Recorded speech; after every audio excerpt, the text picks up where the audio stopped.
Very nice. I wasn't raised in the wild in Africa or someplace where I'd run into lions or wildebeest. I was raised in suburban Illinois. So instead of having a story about some crazy beast, the most pervasive wild animal in my life that has intimidated me on multiple occasions is the squirrel. My first intense experience with a squirrel was when I was 5 years old. I was coming home from the bus stop. It was kindergarten. And my brother and the other kids had all gotten off of the bus. And we were walking about 2 blocks to our house when I felt something on my leg. And the smallest squirrel I have ever seen in my life ran up my leg and sat on my shoulder.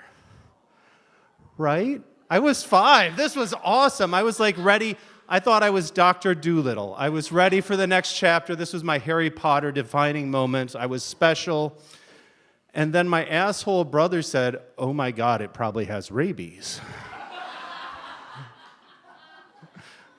Sometimes fear is the appropriate response.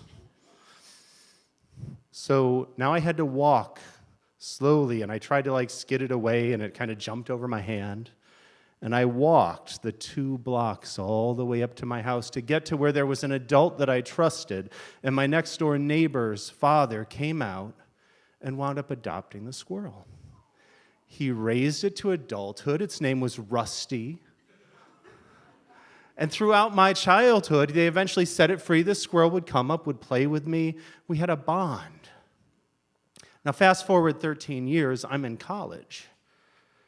And I'm walking through the quad, and there's a very different squirrel. This is not a tiny little cute baby squirrel. This is the fattest squirrel I've ever seen in my life. He had a huge scar running across his eye. And he's standing in the middle of the sidewalk.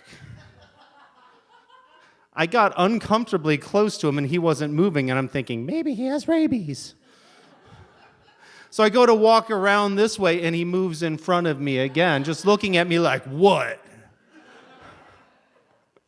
So I tried to go around the other way, and he moved that way, and I finally realized this squirrel was looking for a tribute. He was used to being fed. Sometimes fear is the appropriate response. But I turned around, and I went back to the student union, and I went into the cafeteria, and I filled my bag with peanuts. And I went back, and I fed that fat-ass squirrel. And I made another friend. I became known in college as Squirrel Boy. I would sit in the quad because he had a lot of friends and family. They'd all come, they'd sit on my lap, they'd eat from me.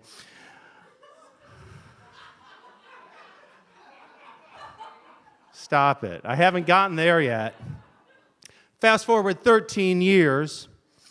I've just gotten out of my marriage, recently divorced, and I've started online dating.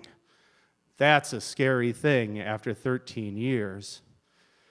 And I met somebody, and we had a connection. We sent some messages back and forth. We talked on the phone. We got together. We met in person. She was so awesome. Her handle, her name on there was Squirrel Girl 31. So after a couple of dates, I'd asked her, because I hadn't asked her before what her name was about, because I told her about this whole Squirrel Boy thing from college, and I thought maybe she had a similar story. And she said, well, I was going to tell you about that. I was kind of afraid. I thought it might be a deal breaker. Sometimes fear's the appropriate response. So I'm thinking, is this the Philadelphia moment? She's got HIV. Is this the crying game moment? She was born a man. I don't know what's happening. And I say, yeah, what is it? She says, I'm a furry.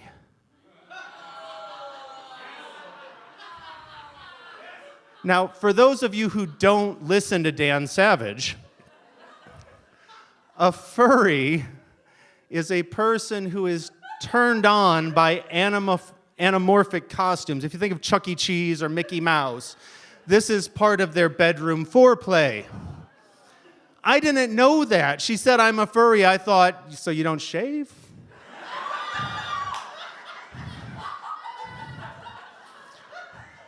She just says, Google it. And I did. And this time, I ran away.